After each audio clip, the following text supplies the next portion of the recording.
Episodio patrocinado por Ploxi México. ¿Sabes cuáles son las tendencias en gestión de talento? Conoce las estrategias para reducir la rotación y potenciar el compromiso de los empleados en una entrevista a Manuela Arango, directora de Mercadotecnia para Ploxi México. Escúchala al final de este episodio. Muy buenos días. Al inicio de esta semana les hablaba del músculo negociador de Claudia Sheinbaum que estaba por revelarse y estos días lo comenzó a mostrar. Hablemos de su consejo asesor, pero también del súper alistado cuarto de junto, yo le llamo 3.0. El intercambio entre la presidenta y Trump, pero ya más allá de este tema al que ya por favor pedimos un break, los pronósticos de Banxico y dos nuevos deslistes que ensombrecen nuevamente al mercado de capitales mexicano. No olviden hacer clic al botón de seguir del podcast, activar la campana y así ustedes podrán recibir la alerta de un episodio nuevo cada mañana. ¿De qué estamos hablando? La presidenta Claudia Sheinbaum, como lo platicábamos al inicio de esta semana, ya comenzó a mostrar su músculo negociador y los tendones económicos que la van a acompañar en lo que se anticipa como un comienzo de 2025 muy, pero muy intenso.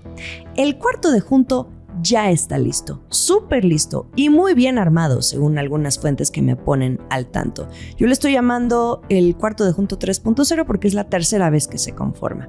Se trata de este mecanismo único en su tipo que se creó por allá de 1990 cuando se negociaba en aquel entonces el Telecán, la primera versión del tratado comercial con el expresidente Carlos Salinas de Gortari.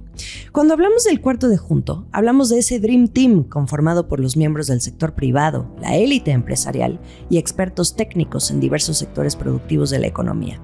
Sirve como órgano de consulta y asesoría para sugerir y acompañar a los funcionarios del gobierno mexicano que se van a estar sentando en la mesa de negociación con sus pares de Estados Unidos y Canadá. De ahí el nombre del cuarto de junto o el cuarto de al lado. Organizado por el entonces COESE, hoy por el Consejo Coordinador Empresarial. Son esos negociadores silenciosos que escudriñan y susurran al oído, los que marcan las estrategias, por dónde sí, por dónde no, hacia dónde llevar la negociación acorde a los mejores intereses del país. A partir de ahora, este será un término al que nos estaremos refiriendo muy seguido y hasta que concluya la revisión, pero también de quienes encabecen a ese cuarto de junto. Entre los nombres más reconocidos en las negociaciones de los 90 y en el 2017, cuando se renegoció con Donald Trump, imposible no pensar en los empresarios Juan Gallardo Thurlow, presidente del Consejo de Cultiva, la embotelladora de PepsiCo, o Eugenio Salinas, Moisés Calach. Este último en 2020, cuando se despidió del cuarto de junto, dijo que este mecanismo debía mantenerse como clave del sector privado mexicano en el acompañamiento al gobierno de la República en futuras negociaciones comerciales. Pidió en su momento al gobierno de López Obrador valorar las contribuciones de ese equipo institucional en las negociaciones y cuyo modelo pionero incluso ha intentado ser replicado en otros países. Este cuarto de junto se divide a su vez en 7 grupos de trabajo que estarán poniendo la lupa en los sectores de interés, como el de minería, agricultura, el acero, y poniendo la lupa también en capítulos polémicos como las reglas de origen de contenido automotriz, disputas laborales, solución de controversias y, claro, el análisis de las represalias en caso de la imposición de aranceles. Son más de 300 perfiles listos para accionar, algunos a su vez integrados en las principales cámaras empresariales del país como la CONCAMIN, la American Chamber of Commerce, el Consejo Coordinador Empresarial, que desde mayo de este año, en medio de las campañas electorales, su líder, Francisco Cervantes, informó que ya se estaba armando en conjunto con la Secretaría de Economía. 6 meses después, están en sus marcas y esta vez, como ya es conocido, quien se encargará de coordinarlo será una mujer, Judith Garza, directiva de Ternium, una de las acereras más importantes de América Latina, presidida por Máximo Bedoya, uno de los empresarios a su vez que más promueven la inversión en energía e infraestructura y dentro de su sector, promotor activo de las inversiones en los últimos años ante el diluvio de acero chino barato. A Judith Garza la califican como un perfil con mucha experiencia y que con ella todo estará bien. El gobierno mexicano, con una presidenta mostrando hasta ahora su cualidad como científica de orden y método ante todo, se dice listo y dispuesto a trabajar para salvarle el pellejo a México en lo que algunos creen no pasará de una amenaza arancelaria. Por cierto, Sheinbaum y Trump ya tuvieron su llamada telefónica, hasta lo que podemos leer de sus tweets post llamada, todo sereno, aunque la presidenta de México no perdió oportunidad de lanzar un segundo tweet para hacer una precisión a Trump sobre lo que dijo de que supuestamente ella había estado de acuerdo en cerrar la frontera. Sheinbaum entonces escribió que la postura de México no es cerrar fronteras, sino tender puentes. En otras noticias. A este cuarto de junto también se integrará el por fin revelado Consejo Asesor Empresarial de la presidenta Sheinbaum, cuyo nombre oficial es Consejo de Desarrollo Económico Regional y de Relocalización, pero para fines prácticos, Consejo Asesor encabezado por Altagracia Gómez y que deja ver una composición distinta al que en su momento fue el Consejo Empresarial del expresidente López Obrador. Durante la conferencia matutina del 27 de noviembre, había alrededor de 22 empresarias y empresarios sentados en la tarima acompañando a la presidenta, pero solo 15 hicieron su presentación como miembros del Consejo Asesor. Además de Altagracia Gómez, figuran Gina Díez Barroso, una respetada consejera e impulsora de iniciativas en pro de mujeres líderes. También figura María Elena Gallego, una empresaria que domina el sector maquilador, presidenta y CEO de Grupo Colectrón. Concepción Miranda, experta en la industria del plástico. Ana María Macías, de Maya Consulting, especialista en el sector hidrocarburos. Tamara Caballeros, CEO de Multiva y de las pocas mujeres en puestos de alta dirección en el sector financiero mexicano.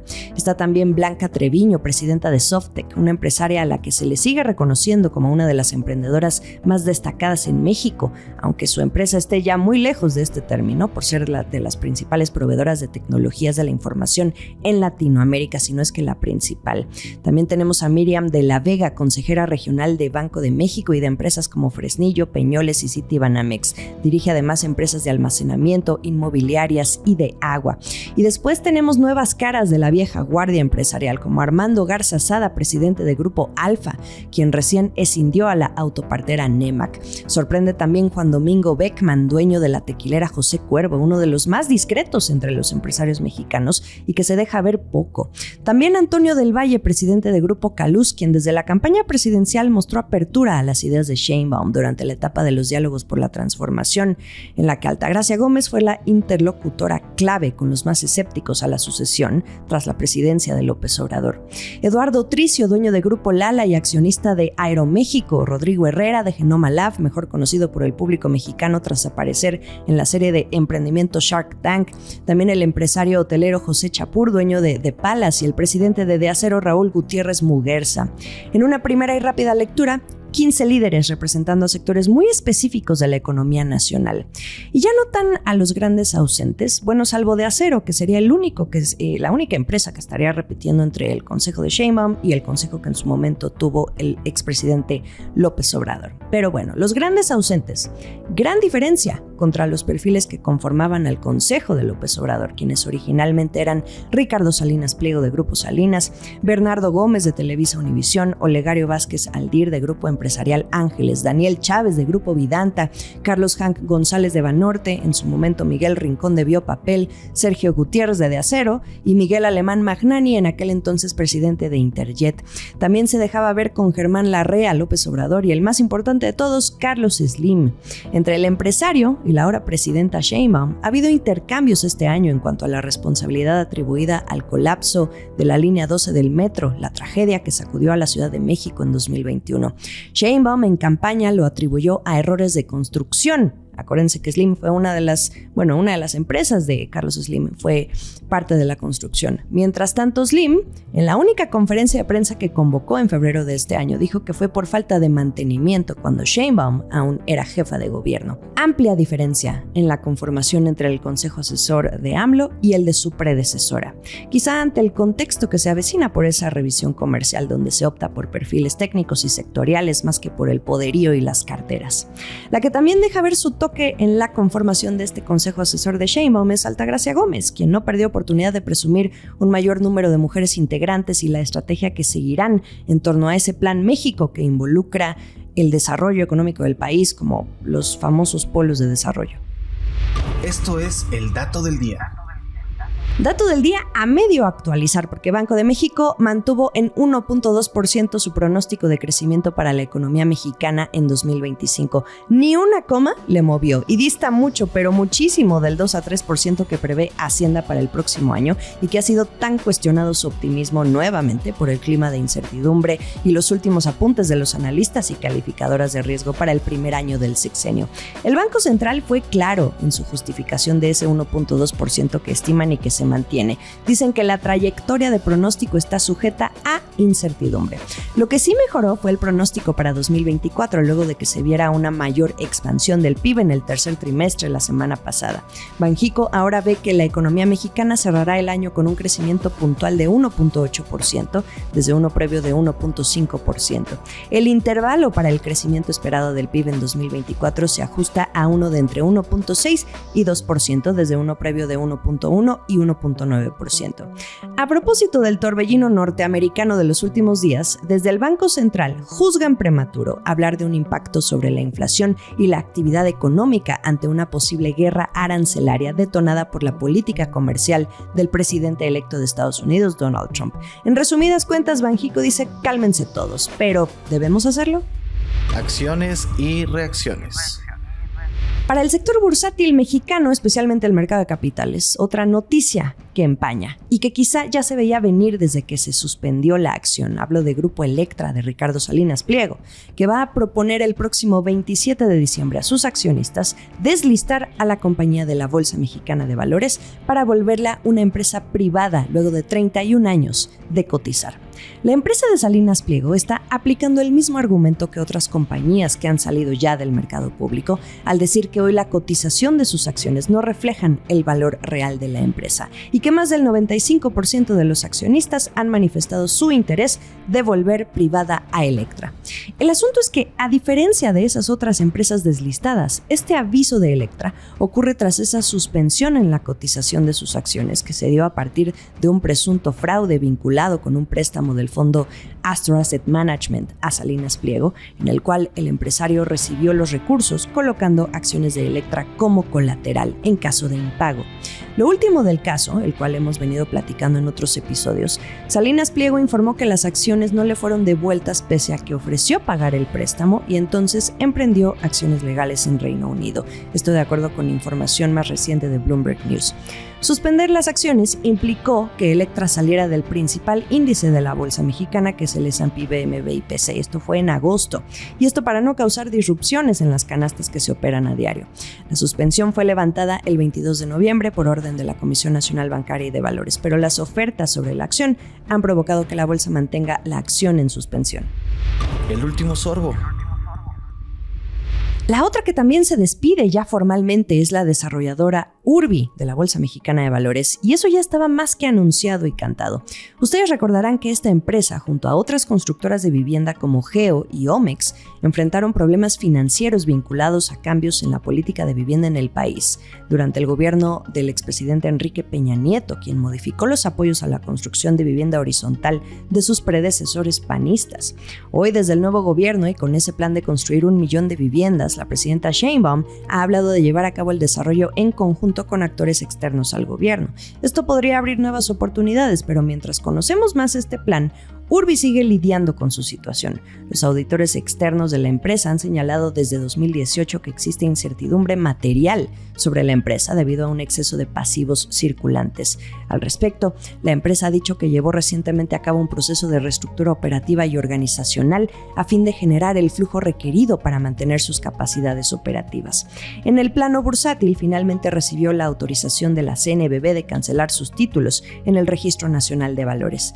El desliste, entonces, marca el fin de la historia de Urbi en la Bolsa Mexicana de Valores, donde debutó en 2002.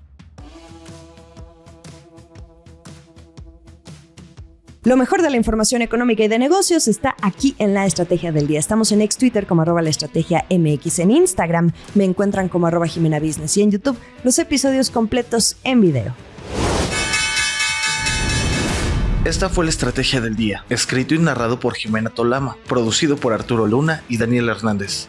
Que tengas un día muy productivo. Este segmento es patrocinado por Ploxi México. ¿Cuáles son las estrategias para reducir la rotación y potenciar el compromiso de los empleados dentro de sus empresas? Conoce las tendencias en gestión de talento de la mano de Manuela Arango, directora de Mercadotecnia para Ploxi México. Para adaptarse a estas nuevas expectativas, las empresas tienen 2 temas claves. El primero es la flexibilidad. 4 años ya después de la pandemia te das cuenta que el 48% de las empresas regresaron completamente a la oficina y el 52% todavía se mantienen en esquemas o híbridos o esquemas remotos completamente.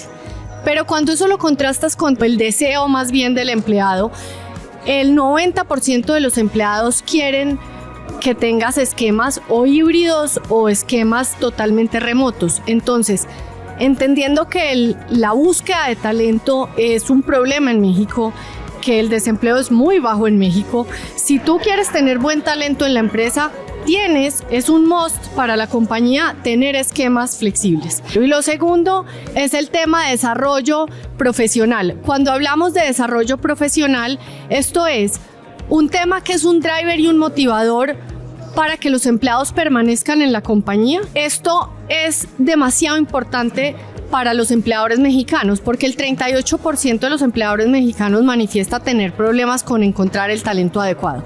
Entonces, incluir esquemas de desarrollo profesional dentro del paquete de beneficios de un empleado es un gana-gana, gana para la empresa y gana para el empleado. Y aquí hay una empresa cementera que lo hace muy bien, tampoco voy a decir nombres, pero tiene una academia de conocimiento, adicional tiene esquemas de sponsoring, de mentoring, tiene unas evaluaciones de desempeño súper claras y un plan de acción después de la evaluación de desempeño, y todo eso lleva a que la mayoría de vacantes que hay en puestos de liderazgo son cubiertas por personal interno. Como te decía anteriormente, es un beneficio para ambas partes. Escucha más de esta entrevista en el próximo segmento de La Estrategia de las Marcas.